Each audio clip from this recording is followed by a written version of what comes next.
Yes,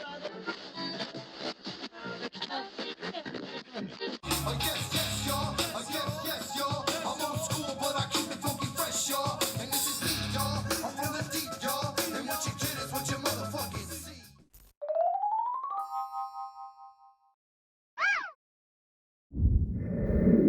Welcome back, humans! You know what day it is. My name is Jaime, giving you exclusive events on headlines that you didn't even know you needed. And with that said, let's get on with some vents. Round one. Vent. Humans, with all this craziness, this old guy that's our, current president at the time, doing all these crazy things in the media, we always forget. Well, we don't forget. Like, there's a lot of things that he's, messing up or doing bad on or whatever. Who's ever really in charge, right? Especially the borders, right? The borders are like wide open. They said over 2 million people came across, and some of them have been on the terror watch list. Like, it's bananas what's going on right now with the borders. Drugs are on the rise. Excuse me for a sec. My headphones got a little off balance there. Overdoses are on the rise with fentanyl because the stuff's coming across the border like crazy. And no one seems to be wanting to talk about it. Midterms are on the way, and it seems like the topics and subjects that they're going to push their, shot at getting votes with, I don't really think are really the topics we should be talking about, and these border thing is real serious. I mean, there's a lot of crazy things going on. I found out recently, I didn't find out just recently about the decriminalization of like marijuana in certain states. But I found out recently now there's a crazy bad marijuana going on that's being shipped into the United States, and it's coming through Mexico, and it's really crazy, like I said, because a lot of people are, a lot more people are smoking marijuana and indulging in the product, and if you do not know where you're getting it from, or they're not coming from like medical dispensaries or, things like that, or people or whoever, there's a chance you could be getting this stuff that should be tainted with some other things. Now, it's even got a nickname. They're calling it El Tiburon, which is shark in Spanish. And apparently this stuff, they said, is more addictive or just as addictive as cocaine and like other narcotics of like that level. And so in this little mini doc series I was watching, they were talking about this thing, and they were going undercover and showing all this stuff. They were wondering if there was chemicals in there, and a lot of people that are like, they were asking people that are buying it and people that are smoking it, are they, is there chemicals in there? They're like, it tastes like there's chemicals, and everybody said that they think there is, but they enjoy it and they keep getting it, and they end up, they get really like supremely addicted to the stuff. And it's beginning a problem because now it's going to start working its way to the United States. And in this doc series, it's really crazy, humans. They tested this product. They had this chemist test the product, and they said it like, it changes colors. They were showing you this chart. He was describing the chart of like what they test for with all these things, and like there's a color code, and like it's going to change a certain color. And so it tested like there was meth in there or something like that. It was like the equivalent of like having meth inside the marijuana. And so she returns back to this lab the next day, this journalist, and the guy like changes his whole story. Like the cartel came up to him. I don't know what happened. Like they must have just showed up and found out he was shooting this shit. And apparently, I don't know if it was intimidation factor. I don't know what it was, humans, but this guy like flipped his whole story around and said there was no meth in there. There was just high levels of THC, and it was like just super strong marijuana. And I don't know, like I said, he was super sweaty, looking super nervous on this doc series. And it was very interesting and frightening at the same time, because this probably could be happening in a lot of ways, is how they're getting it across the border with their, whatever those intimidation factors are. Because that guy just flipped his whole deal. Like, just, first he's like, there's meth in here. Then he was like, no, there's not. It's just strong weed.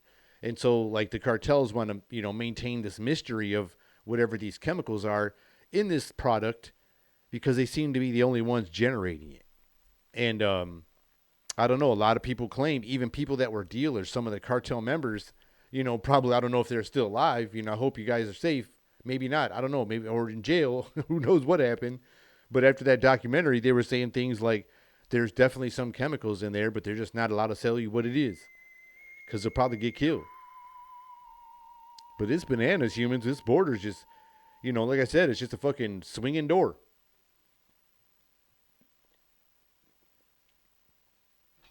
And it's pretty dangerous, like I said, because you see, like I said, is now it's like free for some people to do it even recreationally in some places, and in a lot of places medically. And a lot of people are able to, cultivate it themselves and things like that. But if they're in an area where a person comes in and maybe it's a low income area where people are like selling drugs and things like that, and it gets into a rivalry area, and it starts bringing the stuff in our neighborhoods, and you're gonna start seeing all these, crazy things happening. Who knows, humans? It's really dangerous, man. It's crazy to see these things that are happening. Like I said, the intimidation tactics was really I don't even know what word to use. It was just like it was wild, or bananas, like one of the ones one of my go-tos. So this stuff, like I said, they called it El Tiburon. They were going into in the streets of Mexico, and they were showing all these different cities and all these people that are like supplying it. And it was just wild. They're showing like the addiction rate of this stuff. They were showing people that, interviewing people that were actual addicts, describing their their pattern to addiction, and it was very similar to those hard drugs. When you see those other shows, it's just one of those doc series, where they show all these undercover, things that are going on in the black market or like in underground and all these crazy things like that. And man, it was just a really wild scene. And it's also interesting, like I said, because now it's going to be coming into our borders like any day now, if it isn't already. So people just be careful out there, man, because I don't know, like I said, if you don't know a person or if you don't go to just a dispensary, I don't know what's going to happen, or if they're going to try to push it in there, because a lot of things get regulated. Who knows what's going down? But stuff is getting crazy. The whole game is getting crazy. The party game is getting dangerous. It seems like there's a lot of those synthetic party drugs out there that are just mixtures that people are just like, hey, I'm going to do it because everybody says this is the one to take. And that's what they're doing. I mean, I'm sure that's what they happened back in the 60s and 70s as well. Like, oh, these are the ones to take. And so people were just taking them. So now this new improved stuff, coming out of these crazy, like I said, doing all these beta tests, they're coming out with some more and more shit. Like, I don't even think like the drugs will be safe for people to party with. Like, you're just going to hear like partying. That was the last party those people went to, or something like that. Or like percentage of the party, the people that go in is like a lower percentage when it comes out. Or who knows? Or it goes out a different way. I don't know, man. Goes out in an ambulance. It's a scary game.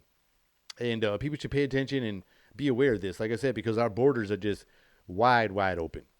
It's so wide open, it's bananas. Yeah, the borders are like wide open. We got to be careful out there, and we got to protect our borders because they're like super wide open, man. They're like wide open like the fucking freeways was during the last pandemic when people was locked down. Like they were just wide open. You know what I mean? It's just open. Like like like I said, my Detroit Lions defense, it's just wide open. Like you're open. Okay, there's no defense. It's wide open out there. But if you got children out there or family members out there, and you're in those border towns, you should be in high alert. Like I said, keep an eye on your kids out there. Like I said before, watch your children because this game is changing right now. Rules are getting weird. Like I said, midterms are coming up. And there's a lot of topics that should be talked about that aren't really talked about. And they're just pushing all this, media narrative-driven, circus all the way to the next election. And like I said, I don't even know if we should wear our seatbelts anymore because it's just so, like, even with your seatbelt on, you're still going to get hit with some flying BS. Like, the BS is just going to be coming at you at high speeds, at warp speeds. And we just got to have our reflex game on because it's just going to be like, bam, bam, BS, bam. All the way to the election time. And then whoever wins, the next one, I mean, we got to listen to this big, BS. Why things got to stay the same and shitty, Man. And then we got to hear, like, the guy that's right now just blaming everybody. It's like he blamed all these people of all this inflation, but his damn self. But anyways, humans, I hope you all enjoyed this episode. And if you did, I'd appreciate it if you would hit that like button, smash that subscription, and turn on them notifications. My name is Jaime, and this has been another episode of Meant to Vent. Till next time, humans. See ya.